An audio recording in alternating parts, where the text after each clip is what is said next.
looking for something. A new way, a new understanding, a connection, some comfort. You've got questions, and Light on Living puts the spotlight on all the answers so you can shine. Lift and lighten the load of life's challenges and learn simple and easy ways to live a healthy, happy life. You'll gain insight and start to see things in a new way that motivates you. You're invited to hear new, see different, and feel more as Lisa shines the light on living. Well, good morning, everyone. Happy Monday and welcome to Light on Living. I'm your host, Lisa Berry. I have been excitedly and just trying to keep calm and waiting for this guest to show up because I had a chat with her about definitely a few months ago, and I thought, oh, I must have her. I must get her on for you guys. And one of the things that really was just so interesting, and I know that you guys are going to find this too, is she is a fifth-generation metaphysician.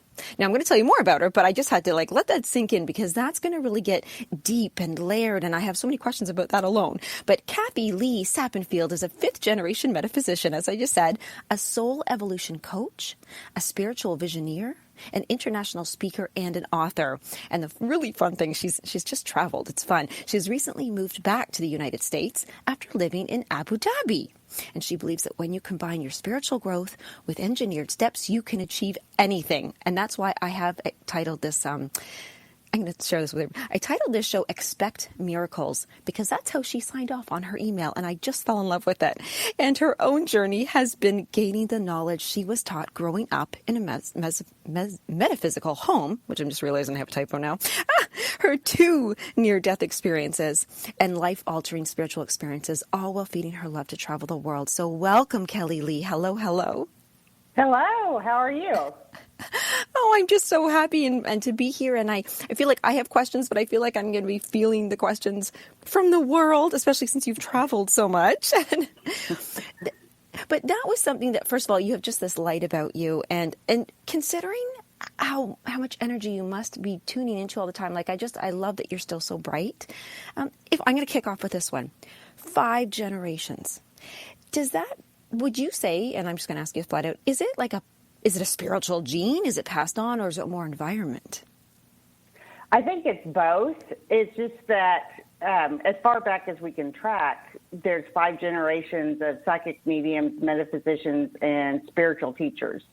And so we teach each other from birth on up how to live this life and how to tune in and live a metaphysical life. So where other people have been taught growing up going to church, I was taught growing up learning the metaphysics. So there's genealogy and there's also environment on how I was raised. So. Yes. Did you ever go to church? Occasionally with my grandmother or, special occasions, stuff like that. But we did not grow up going to normal every week church services, right. No. Yeah, it wasn't like a commitment or a regular thing. I'm so going all over here. How did it feel when you did go to, whether it be church or another type of, I don't want to say another kind of spiritual thing, did you always kind of feel grounded in, and can you explain what a metaphysician, why am I tripping over that, a metaphysician does and what they do and what that is to you? What it is that we are taught first and foremost, to pay attention to our divine senses over our human senses. So, your clairaudience, your clairvoyance, all of those, right, are your divine senses. And to pay attention and go by those first and foremost. And then we're taught the universal and divine laws. A lot of people know, like the law of attraction. And yes. We're also taught how energy works, and how to give energy, how to receive energy, how to protect our energy. And it's just all those different principles and tools, kind of like in your toolbox, that we're taught, and I taught my son when he was growing up on how to use. So from your intuition to using the laws to using the different tools, like learning to read signs from spirit is a tool. All of that is taught just like we learned how to read, write, and arithmetic. Yes, and they sound just as useful, like equally, because we do need to know how to read and write and do arithmetic. It helps. It helps. Yes, and these things. It's interesting. I just did a new meditation yesterday, and we were asked, or guided to tune into our senses without the body. And I actually, for a second, went, "Wait, how do I do that? What does that mean?" and it's because if we don't, is it something you need to practice regularly and learn, or is it just something like you said? It's held in the environment. It's held in the environment, but it's also like a muscle. Your intuition is a muscle, and if you allow it to atrophy, it's just like any muscle in our human bodies. It's going to take some time to build it back up, correct? So a lot of people are very intuitive and very tuned in as children, but then they get cut off by society and just growing up, right? And they've let that muscle atrophy. Well, what happens is everyone's intuitive. It's just a matter of working that muscle. It's just a mind muscle. It's a soul muscle as opposed to like your leg muscle. Right. I like that, a soul muscle. And you can't see it. You literally have to feel it. And when you were growing up, is it kind of like you were in school? Like you would say, "Hey, Mom, hey, Dad, I'm sensing this." Would they, I don't know, like would they tell you how to sense it, or would you just have that constant communication because it was so open? It was very open. And so it'd be like, "Hey, I see this," or, "Oh, this is what I'm feeling," or your speech lets you know, just like most people don't realize, their speech actually lets them know what their prominent clairsense is, because everyone will either say, "I see," "I know," "I hear," "I feel," and those are your clairsenses, but they don't realize that that's what they're doing. And so in growing up, we were taught everyone has a predominant one, but it's just like that muscle. The more you use and the more you work with all the clairsenses, they're all available to all of us. Oh, that's good to know. I think everybody's going to enjoy hearing that. Mm-hmm. You made me think of something when people say different things. Like I often say, like, I feel something, but I also say, I think something. Does that mean I'm just in my human body using my human senses at that point? Or is there an intuition that thinks? There is the divine mind. There is an intuition that thinks. And a lot of times we have those aha moments, that light bulb idea that goes off in our head. And we're thinking that we're thinking it. But it's our higher selves and I call them my peeps, my guides, my angels, my loved ones on the other side. Instead of naming everyone, I just call them my peeps. So, I love that. Your peeps are coming in and giving you those sparks of inspiration, those sparks of creativity. It's kind of like when every time we move, and we move a lot, like you said, we just moved back from Abu Dhabi to the United States. When I decorate, I let every item speak to me in each new house where it belongs, where its home is. Everything has energy. So when we use that divine creativity in our force field, we can not only use it to manifest things, but we can also use it just in our daily lives. It's like, "Oh, does this painting want to be on this wall?" And it'll scream yes or no. The talking painting, which is so true. Yes. Interesting that you did bring up Abu Dhabi. I was going to ask you, how was that received? Because you travel the world. Is being a metaphysician, is it accepted differently or not accepted differently as you travel? It is accepted differently, but it's kind of in the Middle East. Psychic medium is still considered a quote-unquote dark art almost. But at the same time, they are very metaphysical. Everyone's seen the magic lantern, right, from Aladdin, or different depictions of it. If you go to the Middle East and you see a magic lantern, they will tell you, you can rub it all day, but the genie's not inside. The genie is within. Oh, that's beautiful. And so that is very, very metaphysical. So they are metaphysical, and the Rumi division of Islam, we've all heard of Rumi's poems and all that. And yes. He was a twirling dervish, which is a sect of Islam, and they're very, very metaphysical. Okay. This is actually nice. I'm glad that you're helping us all to know this because, because this is your career. You're an international speaker. This is what you do. So, as you travel, it's nice to know that you can still be yourself. When you are unable to be who you are in that way, have you ever had that experience, and how does it affect you? Actually, I don't let things like that affect me. I still, regardless of where in the world I am, I can still be me and communicate who I am and not have to worry about offending anyone or stepping on any cultural, quote unquote, toes.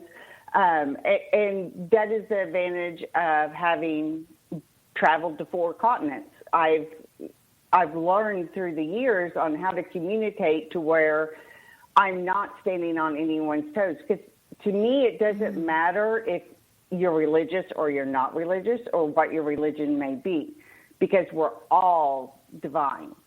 And so, therefore, I can communicate whether you're Christian, Jewish, Islam, Buddhist, Hindu, it doesn't matter. Okay, I love that. Yes, because, growing up, I've had many friends or just people I've met that they have some, I don't want to call them gifts because you just shared that. We all have intuition. We all have, we're all divine. But they have a fear of coming out. They have a fear of being seen or and when you talk about, we learn you tell people to learn how to protect. Is that a different thing, protecting and then also being comfortable with your divine intuitions? There is. When I say protect, I'm extremely empathic, okay? So I can take on everything. Well, I can't take on everything, otherwise I wouldn't be able to survive, right? So you learn how to put healthy boundaries around your energy to where you only take in what you want to take in and you don't take in this stuff that it does not serve you. Right, the stuff that does not serve you. Yes, and so, we've all gone to the big box store and everyone is in a foul mood and screaming. And, when I go in, granted this year with COVID, I haven't been going in necessarily, but when you go into those places, if you know how to protect your energy, you're not going in to get a gallon of milk and coming out with a foul mood. Right. Yeah, it didn't rub off on you. Yeah. That's interesting. I like knowing that, because sometimes I think, oh my gosh, do I let other people's bad moods or good moods, even good moods, rub off on me? Or people might say, oh, I just like being around you because you're happy. And then I think, well, I'm not going to if somebody else is happy when they're around me, it's not that they're taking away my happiness. I'm going to get to keep my same happiness. Yes. They're just being reminded of that, of their own happiness. But if we kind of get grumpy or something or scared from another person, is it more just that we just kind of, we just took on too much? Yeah, energy is contagious. Just fun. Like COVID is contagious, but energy is contagious. So when you're happy, you're spreading that light.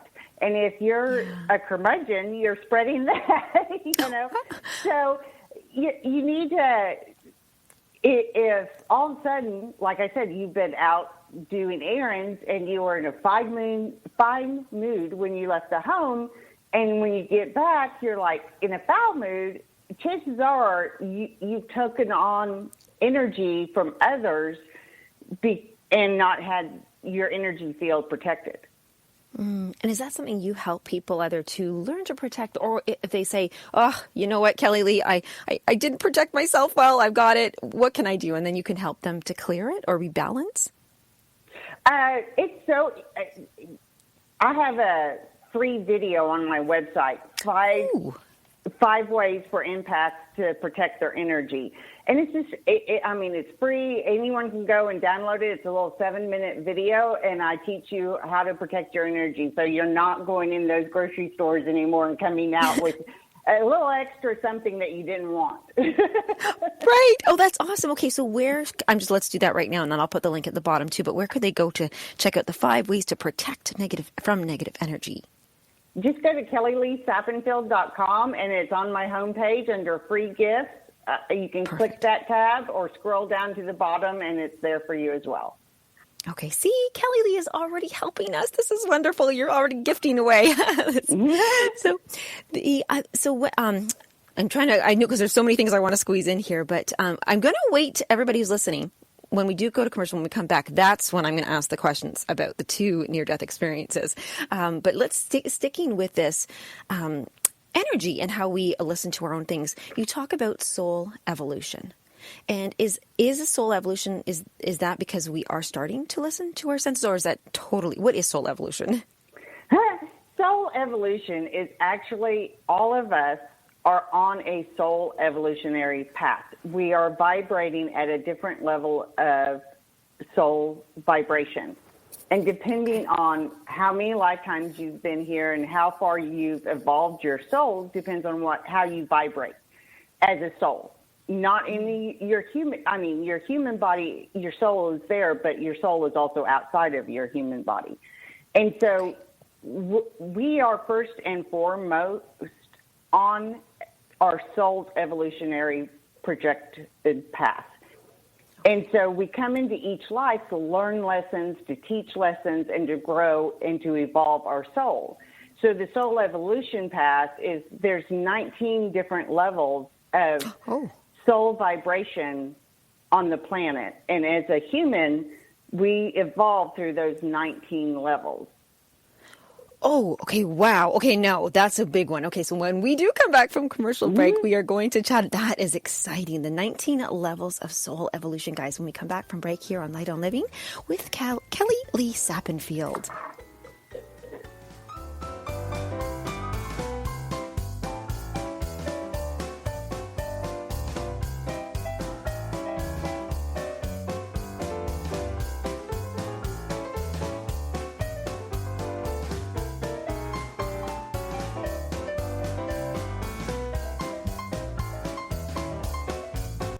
The best of the holistic, spiritual, and conscious world. OMTimes Radio. IOM FM. Being a radio host on IOM FM allows you to build your show on a rich platform with the power of the internet to fulfill your outreach goals and connect with a very specialized and global online audience, unlimited by time and distance. OMTimes Radio will provide you with web relevance, a recognizable conscious brand, and with the standard of excellence that has accompanied every single OMTimes endeavor. Host your show with OMTimes Radio Network. Hi, this is David Strickle. I'm excited to share my brand new show, The Stream of David Live, right here on OMTimes Radio. Each week I'll have exciting guests and I'll channel the eternal wisdom of the stream, a group of non-physical entities whose teachings have transformed lives all over the world. So join us for an uplifting hour each Monday at 5 p.m. Eastern. That's The Stream of David Live right here on OMTimes Radio.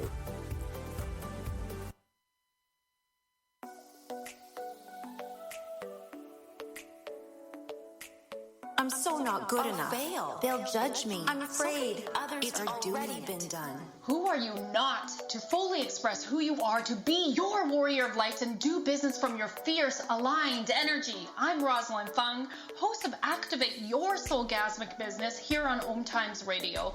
Let's get your business turned on to the next level. I invite you to hop on a business soul alignment discovery call with me at rosalindfung.com and let's monetize in your soul mission. Go to ROSALYN F as in fun, UNG.com. A social distancing tip. Putting distance between yourself and others is critical to slowing the spread of coronavirus. So here are ways to stay in contact without the physical contact part. Call, send a text, set up a video conference, post on social media, dedicate a song on the radio. If you have symptoms of fever, dry cough, and shortness of breath, call your healthcare provider before going to their office. For more info, visit coronavirus.gov.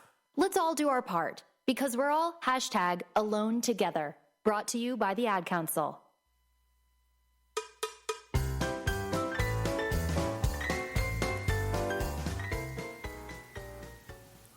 Welcome back, you guys. I know you were waiting so patiently to hear these 19 different levels of soul evolution, and maybe not all 19, but Kelli Lee Sappenfield is going to share with us just a little bit what I love that you said, Kelli Lee, that we go through these levels of evolution. And I just have I'm going to ask this question is, how do we know there's not like 17 or 25 or like, do they nail these down to 19? I was shown during my first near-death experience that I was shown not only where we were divinely created in the house of souls is what I call it, but how we eventually decide to incarnate for the first time, and then how we progress. And that's where I got the knowledge from, was what I was shown on the other side. And they showed the different levels of how we progress and why we are at what we're learning and what we're teaching by being at each individual level. It's kind of like a lot of people, especially because we're in a competitive society, think, well, if I'm at this level, then I'm more than or less than another level. And that's not true. Everyone is on their own individual evolutionary path. And there's no level that's greater than or less than. It just means usually that you've incarnated a lot more lifetimes than someone else. And there's new incarnates all the time. So there's, at any given time on this planet, there is a specific ratio of each level of consciousness so that we do learn from each other. We have that diversity. We have that polarity. The law of polarity, to where, there's 1 to 10, and some people say positive or negative. We have that purposefully so that we grow and evolve. I think that's amazing. I just totally thought about how when people might say, using the ratio thing, like you can hear 20 things positive about something and hear 1 negative, and it will like flip you over the edge. But sometimes people can handle 3 or 5 negatives or equal 10 to 10. So I get what you're saying. That's this learning space that we can, where we are, depending. Exactly. And depending on what level of evolutionary pathway you're currently vibrating at, you're teaching those on different vibrationary levels just as much as they're teaching you. And so it's always a learning experience. And a lot of people see the difference in society of different people automatically reacting a certain way, and you're like, how could you react that way? It's our go-to immediate reactions, how we react, is a good clue as where we're vibrating on our soul level. So those people that react in a certain way, I have a lot of clients who is like, no matter what I did, I felt like my mother or my father or my grandmother or my sibling never really got me, never really understood me, never really loved me like I wanted, to be loved. Mm-hmm. Well, love is divine communication. And so how one can give and receive and express love is directly correlated to where they are on their soul's vibrational level. So when I teach the soul evolutionary classes, one of the things I teach is we communicate, and we energetically and verbally according to our soul's evolution level. So if you've got someone who's like, no matter what I do, I can't get them to understand, chances are you're talking on one vibrational level, they're on another vibrational level. So it's kind of like two ships passing in the night that never meet. Yes. But you still get their little waves along the side. You're like, all right, I know you're there. I feel you. And we have to accommodate and sometimes, grab our own, just make sure we stay steady on our path, whatever that path is. There were two, you just mentioned, because I like that you let that cat out of the bag there, that you received this wisdom you got to see, and I love that you called it how we were created out of the house of soul knowledge source. Wait, House of Souls? The House of Souls, yes. I love that. Okay, and you had two near-death experiences. Could you share with us about the first one, or the one, I don't know if it's the first or second, that you did receive this knowledge, this wisdom? Yes, actually, I had gone through a period to where I was sheltering myself, not living my true self out loud. We were living in a small rural town, and my son was young, and I know there's a lot of blowback you can get from being a metaphysical family. So I thought it would be best to shelter my son in this. And I was young, I was in my 20s. And so I became very, very ill. And through that disease, I received a treatment for it that actually is what killed me and had me go over to the other side. When I went to the other side, I was first and foremost given a choice. I could stay, or I could come back. But if I came back, I had to truly be my true self. Out loud, no more hiding in behind closed doors. I did not come here for this lifetime to be closeted. That's being called out, isn't it? Yeah, it really is. And so one of the things I said, if I come back, I do not want to be ill anymore. And because I had become so ill that I was pretty much bedridden. And to me, I was becoming a burden on my husband and my son. And so they were like, no problem. You'll be shown the signs to heal yourself. Use your metaphysical knowledge, follow the signs, and you'll be healed.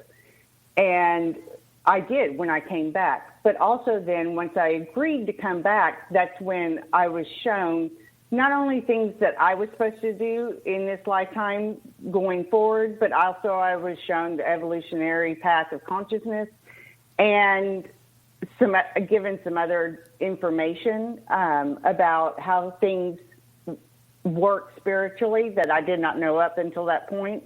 It was kind of like going to college. Wow, that's a fun trip. I mean, I have to ask, with that treatment that you received and then you went into the passing over and you were there and you're having this, I'll call it a conversation, like a little chat, a negotiation, I should say, a deal. This is quite the deal you made. Were you scared? Were you, no, I was never scared. I was having a blast on the other side, quite frankly. And my father in this lifetime had already passed, so I was visiting him, and I have a daughter on the other side, so I visited her and my grandparents. And so I went kind of like on a family vacation, visiting people on top of the spiritual knowledge I gained. And so now my husband and my son are like, okay, you've done this twice. You can communicate with them without having to do this. This is enough. Please don't put us through that. They love you so. Aw. Now, did you retain all of the wisdom that you received right in that moment, or was there refresher courses, or did they come back? Not they. I don't mean that. Well, maybe I do. Is it a they? Is whoever that happened with the energy? Is it a they? Is it? Yeah, it's my peeps, it's my guides, it's my angels, it's the spiritual masters that imparted with me the knowledge of the soul evolution. So just like we love on different levels, and we can express love on different levels and to what we perceive as a greater degree. The spiritual masters know that our soul can only contain so much knowledge per vibrational level. Okay. So as we progress on our soul evolution, we're also progressing on what we're able to learn and absorb and retain. Now, there's gifts and talents we accumulate over lifetimes, and some of those gifts and talents we don't need in this lifetime, so we don't use them. Yeah. Some of them we do need in this lifetime, so we use them. And just like the difference between a person that can sew on a button and a fashion designer, there are people that use their intuition and use their spiritual gifts in a way that just for themselves and kind of to like, ooh, maybe I shouldn't go into that store, or ooh, maybe I really don't like that person, right? There's something about their energy that doesn't resonate with me. To the point to where then there's the people that use their gifts in a more profound way, to a greater degree, just like the fashion designer opposed to the person that's sewing on a button at home. Right. And I'm so glad that I can sew a button on. But when you say about the, using your gifts to be, really, really use them a lot, or just and it's good. That's meant to be. What about the person who says, I'm where I am and that's perfect. Should we accept where we are? Or is it at times we really aren't using our gifts to our full potential? How do we know if we are supposed to be using it more than what we are, or when we really are like, nope, this is it for me. I'm full. I'm using what I can. If you're being called, if you keep being called to use your gifts, and you keep fighting that calling, that's telling you, hey, you're supposed to be doing this. And it doesn't necessarily mean that you're supposed to do it as a career. It may mean that you need to open yourself up and use it more just for yourself or your direct loved ones. But anytime we get a calling, anytime we get that spark of, oh, you should be doing this, or, you know what, I've always wanted to learn how to meditate, but you always put it off and you never do it. But that keeps coming back. Ooh, I would like to do that. Ooh, I'd like to experience that. It's Spirit's calling you. Your peeps are calling you. Hey, do this, Yes, And life goes, I've learned the hard way, life goes a lot easier when we listen than when we don't. Right. There's a reason why they're calling. When you say expect miracles, what would a miracle be? What is a miracle? A miracle is when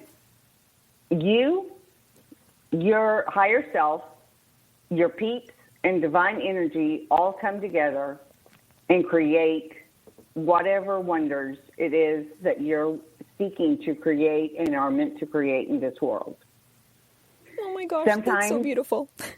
Sometimes it's like most people thought me coming back and having been diagnosed and been told I would be dead before I was 40, having crossed over, come back, and then be healed to where I no longer have anything to do with that former disease. Some people would consider that a miracle. Some people would consider someone maybe coming back from a devastating car wreck and learning to walk again a miracle. Some people would say winning the lottery is a miracle. It just all depends on your life, but your life has miracles in it. The difference is, are you acknowledging them? Are you celebrating them? Or are you just like, oh, yeah, that happened? And taking not them for granted. Or yeah. So when those little miracles happen, celebrate them. Acknowledge them, celebrate them. And should we be thankful for them, or is it just more like expect them? Like, that's a weird thing between thankful and expect. Like, well, I expect there to be miracles. I would say both. You should expect them, and you should be thankful and grateful at all times. So the more we can expect them, the more we can be grateful for them, the more we celebrate them, the more we see them. And then the more it's cyclical. So then we celebrate more, and we're doing the happy dance all the time, as opposed to, oh my gosh, why is this happening to me? So it's your mind. It goes back to your mindset. Expect miracles. Okay, I like that, because I was just thinking about the person who is sitting there laying in bed with a disease or an unhealthy relationship or an unsafe, like just something that they just think they don't like their job, they can't conceive a baby, I don't know, so many things, and they get stuck there. Is that sometimes where we are supposed to be? Maybe we are supposed to be like that, or is it always that we have the, I don't want to say the right, but the soul path to go beyond that and be complete vision of health and have everything we desire and have all these perfect things? I call them dark nights of the soul. When we're in those places that life has pulled the proverbial rug out from underneath our feet, right?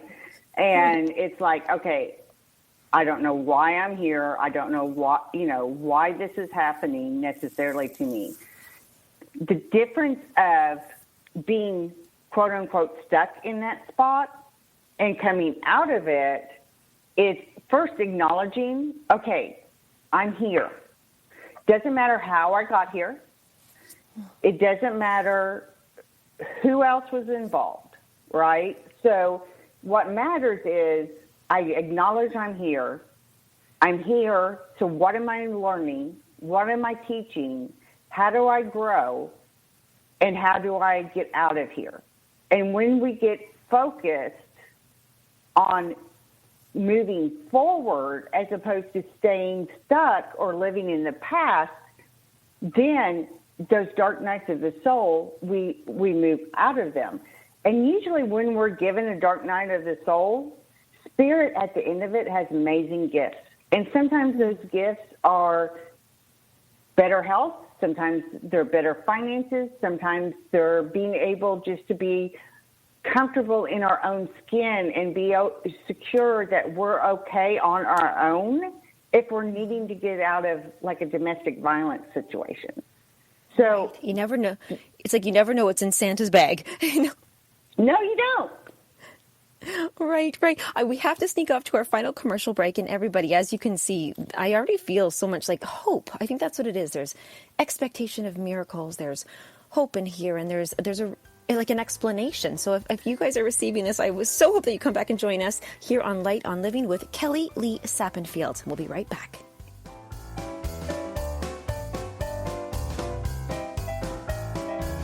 The best of holistic, spiritual, and conscious world.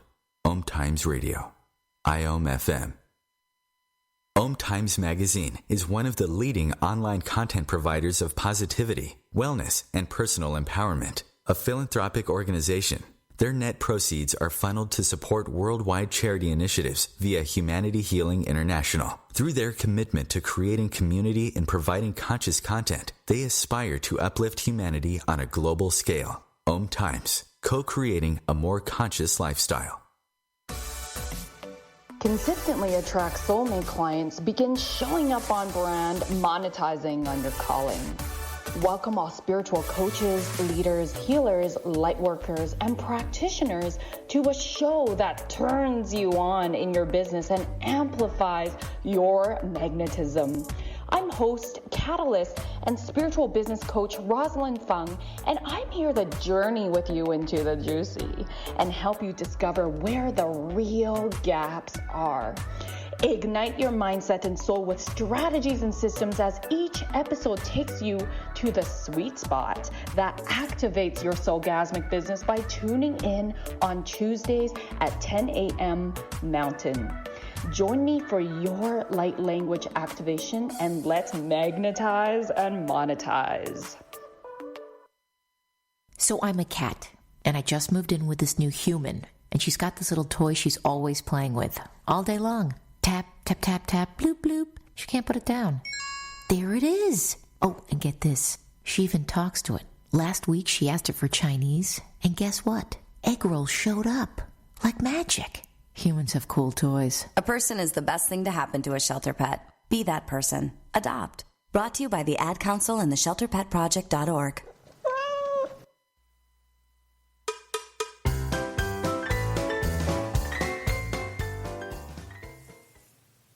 All right, guys, we're on a roll here. We are with Kelli Lee Sappenfield, and I'm going to spell that because I want people to be able to go to your website and check out your freebies that you have. And it's Kelli Lee is 2 words, and it's Kellillee, and Sappenfield is spelled with Sappenfield. So I just want everybody to go there, KelliLeeSappenfield.com. As she mentioned earlier, there's 5 ways to protect. You can take some other, I'm sure that you have so many beautiful things there. You're an author, you have your books. Actually, what is the title of your book, if people want to pick that up? Right now, the book I have on my shop online is, I was part of 111 morning meditations. Oh. And then I will have an upcoming book, Stop Unplugging Yourself, because we're constantly unplugging ourselves from life and spirit. Oh my goodness, I love that title. Because we're so plugged in, aren't we, to internet and everything, but we're I'm glad that I'm here with you, and though I'm plugged into the internet, we're definitely plugged in, but we, at the same time, can become unplugged. Speaking of unplugging, and I don't mean to have that horrible connection here, but I was going to say about, pulling the plug when somebody needs to pass. If everything is energy, should we be messing around medically with things, or do you work in tandem with your clients who are needing the assistance of a doctor or a treatment? Of course. I mean, we have doctors for a reason. We have scientists for a reason. We have engineers. Everyone that's here is to help everyone else. So we're growing and creating and evolving and learning. So I go to the doctor. I do all of those things, but I also use metaphysics and holistic things, like I take my vitamins every day. I make sure I drink enough water, all that type of stuff. But if you're going through a health crisis, then chances are you need a more holistic approach to it. Sometimes it's not that the doctors aren't doing their very best, but sometimes we're not meditating, or we're not watching the food we put in our mouth, and we're going and grabbing fast food all the time. Yeah. And so just like it's been proven, type 2 diabetes has a lot to do with our diet. So there is a holistic angle to working with anything, whether it's the medical community or the schools or anything that comes up in our life. We love the fact that Henry Ford was in a mastermind and was able to create automobiles, right? Yes. I didn't know that he was in a mastermind to do that. That's awesome. Yes, and so you have to.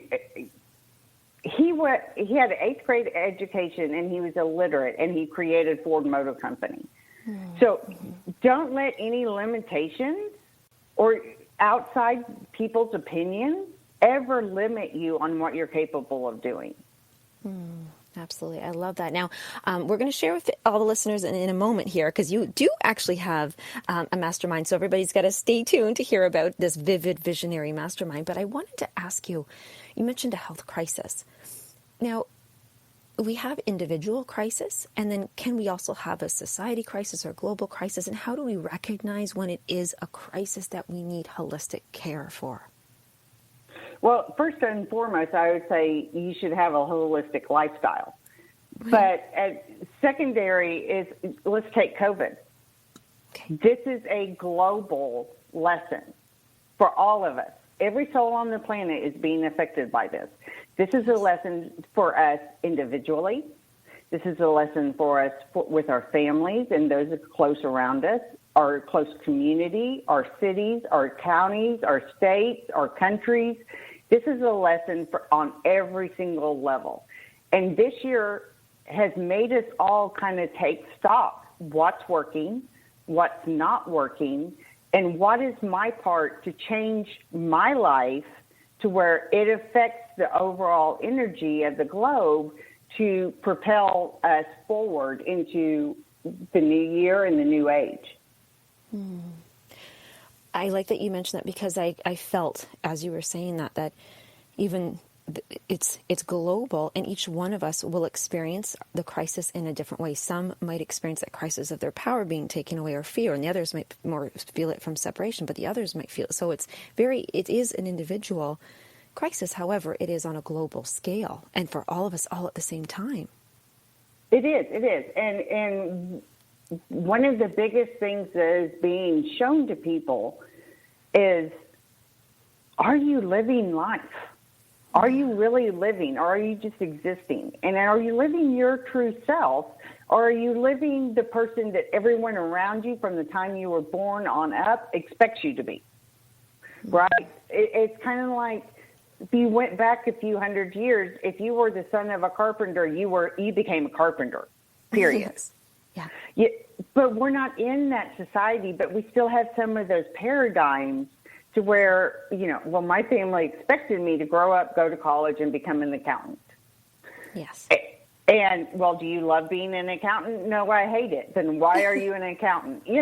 So, I mean, and it's also teaching us, where are we connected spiritually and where are we disconnected spiritually?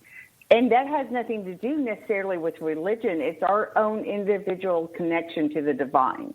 So it's shown us all those areas in our personal lives, but it's also shown us where are we coming together as a community, where are we coming together globally, and where are we not, and what needs to be done about that. And so when we put our energy to evolving, growing, and being our best self and living our true selves, then that raises the collective vibration to where we affect it globally. It doesn't matter whether we're the president or the prime minister or not, our energy affects the globe. So the more of us that rise up and shine our light, the more the light will be seen. You just created a beautiful picture in my mind, because you had mentioned that we each are at, one of the 19 levels, and we're vibrating at that feeling. And as we learn, teach, and grow, then we will vibrate a different, not faster, not better, not worse, but differently, next level. And it sounds like, because you're the fifth generation, you had a lot of that was your global, your family support in raising the vibration. So if we are all helping everyone to not increase, but I guess shift or grow, like you said, evolve the vibration, then the whole planet gets to step up. And does the planet go through the 19 levels of soul evolution? The planet is just, think of the planet like a schoolroom. It's here to house the evolution of us and of the animals and the different species that are on this planet. There's microorganisms that are here and morph and change and grow and evolve. That's how we get things like COVID. So everything is evolving, and the Earth, where it's in, Mother Earth has her own energy, and she does what she needs to do to take care of herself. She's the house for us to grow and evolve. So if we think of her as our home, do you want your home to be in the best shape possible, or do you want your home to be on like one of those hoarder TV shows, Yes. A lot of stuff that doesn't serve you. Well, it serves the fear part based of you, or that you asked that question earlier, where are you disconnected spiritually? And if we can look at our lives and we know right away what doesn't feel good, right, or sound good, or I love that you announced those, doesn't look good. And that really puts us at a vibration that doesn't feel comfortable. So it rattles us. And then we can't operate from the place that makes us feel good, or to evolve, I should say. I want to bring this up, your vivid visionary mastermind, is that something that, tell us about that, because I have a feeling that there's a lot of V words, so I'm thinking vibration. Your vivid visionary has something to do with our vibration. So if you could share what that's about, and is that true? Yes, because we all have the opportunity to be visionaries. It's up to us to decide if we want to be. And so I created this mastermind so that people can get started on tuning in and really taking stock and realizing this is where I want to go. This is how I want to evolve. This is what I want to do. And forget all the things that are no longer serving me, and let's move into a new vision in this new age, because on the winter solstice, we literally move into the age of Aquarius. So we're moving into a new age. So let's be the visionaries that not only bring our true selves out and manifest that and evolve and grow and figure out not only what do I need to do spiritually to manifest what I need, but also the engineering steps of planning and organizing and all of that on a human side that comes in to manifest our highest good. But at the same point, the more of us that are visionaries, the more we are like lighthouses, and we're shining our light, and that brings people in, just like the ships in the old times to that lighthouse. They know it's a safe harbor, and therefore they were like, oh, if you can do it, then maybe I can do it. And it spreads. Yes.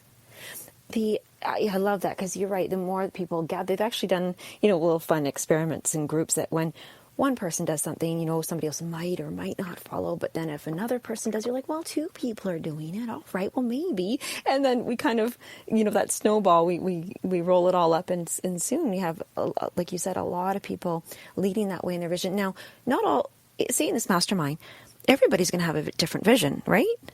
Yes. Okay. And that's what a mastermind's for. Everyone has their own vision. Everyone has their own goals. Everyone has their own dreams. And what a mastermind does is it brings a group of people together that says, we're all going to rise up together, and I'm here to 100% support you on your journey as you are to support me on mine. Mm-hmm. And when we have a mastermind, you not only have the people minds that are in the group, but you form an energetic mind. And that's where someone else may come in and say, oh my gosh, I just got this aha for you, or I just got this idea for you, or have you tried this?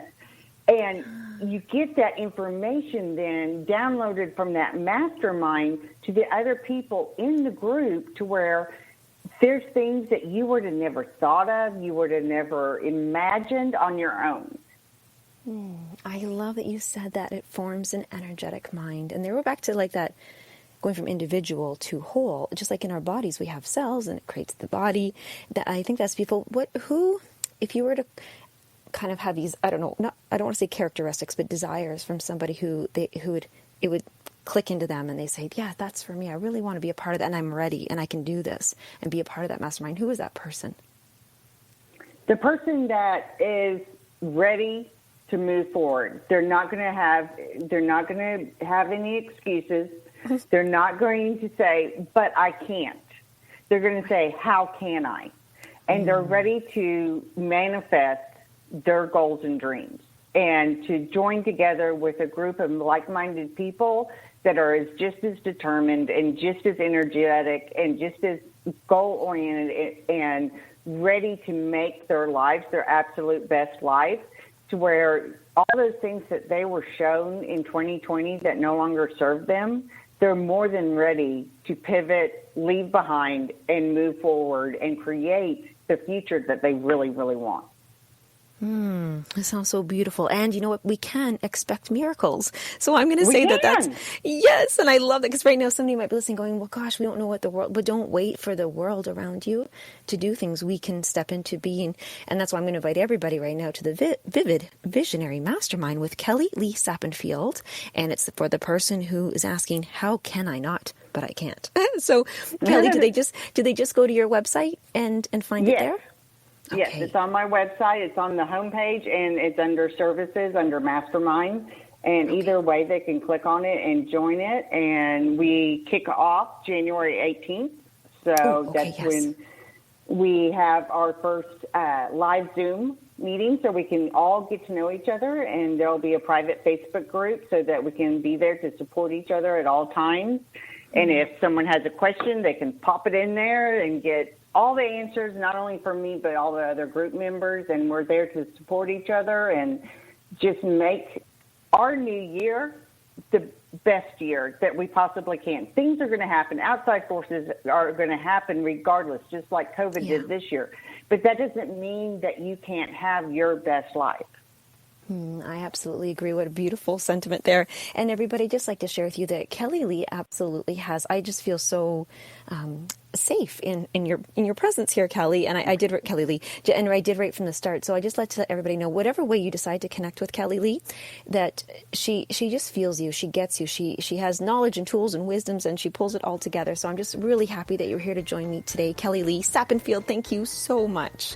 Well, thank you for having me. I greatly appreciated it and enjoyed it.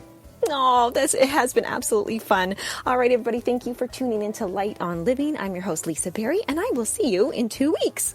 Thanks, everybody. Bye-bye.